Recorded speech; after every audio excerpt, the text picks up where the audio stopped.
व्यायामात् लभते स्वास्थ्यं दीर्घायुष्यं बलं सुखम् आरोग्यं परं भाग्यं स्वास्थ्यं सर्वार्थसाधनम्।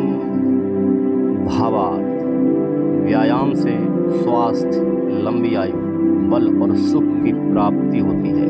निरोगी होना परम भाग्य है और स्वास्थ्य से अन्य सभी कार्य सिद्ध होते हैं।